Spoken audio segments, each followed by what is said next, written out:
So you want to see the exhibition Dust, Drought, and Dreams Gone Dry. There's only one place in Nebraska to see it. And let's take that even further. Only 25 sites nationwide were selected to host the exhibition. Sump Memorial Library was one of them. And Robin Clark is the director there. Good morning, Robin. Nice to have you here. Thank you. We were joking. You were showing us this from the green room earlier. Yes, I was. Great timing. Yeah, what is it? Great timing. What are we showing? Well, the front of our paper this week has Be a Part of History, which really feeds in nicely with our exhibition that we're having at the library, because the exhibition is all about the 1930s or the dirty 30s of the Dust Bowl period. Right, so it really feeds into be a part of history, come out to the library and see the exhibition. So let's talk about the exhibition. How did that come to be? How did you get it at the library? Yeah.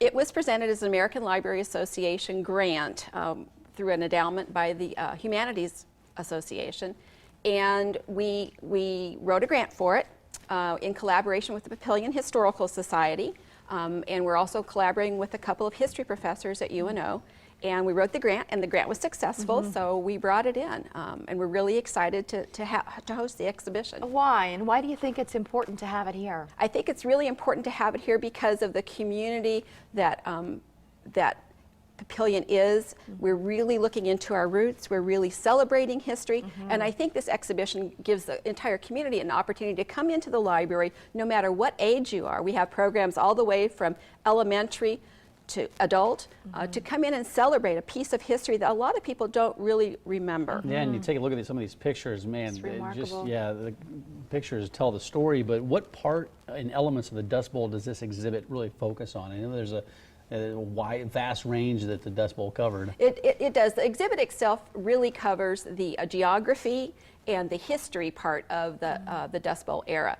There are some photos. There's also some ability to hear firsthand accounts of people who lived through the Dust Bowl and really get into their lives and hear their dilemmas and their struggles as they live through this period. What do they say the greatest challenges were? As we look at those pictures, you just imagine every aspect of life was affected, so how did they survive it? Well, I think they survived it because they had that pioneer spirit, which we still see alive in Papillion today. They survived it because they just went through it. A lot of people relocated to other areas, but there were still people that stayed on the farms and hung out. And I think it was just, they were just strong people. Determined. I think it'd be a great exhibit for kids to go see, and not only adults, but kids as well, because I don't think these kids realize how easy they've got it right now. And take them back to yesteryear when there's some difficult times, challenging times. Let's talk, you're hosting some free programs which tie back into this exhibition. We are.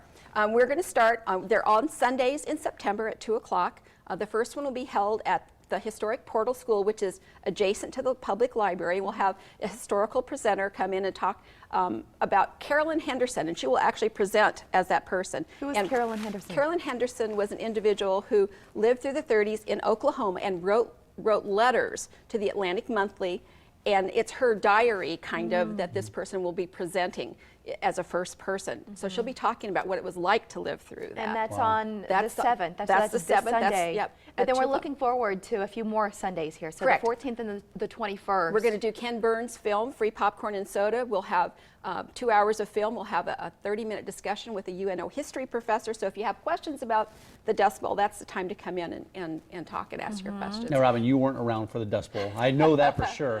But do you have any personal connections to that era? Actually, my grandmother was born in 1899 in South Central Nebraska, so she was 30 when Dust Bowl hit. So we have lots of pictures from that era from my family, and my grandfather actually worked on the Keystone Sutherland WPA diversion project, which was part of there's no water, so we have to bring water into Nebraska, and those photos are actually up on the Nebraska Memories side, and I think we've got one of those here to flash up today. So that's so cool.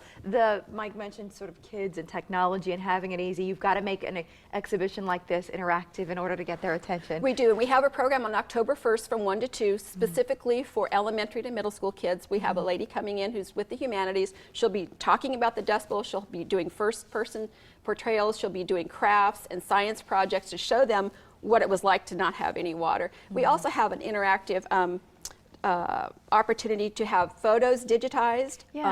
If you have photos from the 1930s to 1945 and you want to bring in up to 10 of those, we just need you to register. We'll digitize those for you, put them on a disc, and then we're going to make those available to the historical societies in the area. wow. How Okay. neat is that? So all of this is happening now through October 6th. That's the last day for October 1st is our last program. Right, but the exhibition, Dust, Drought, and Dreams Gone Dry, you'll be able to see it through October 6th at Sump Memorial Library in Papillion.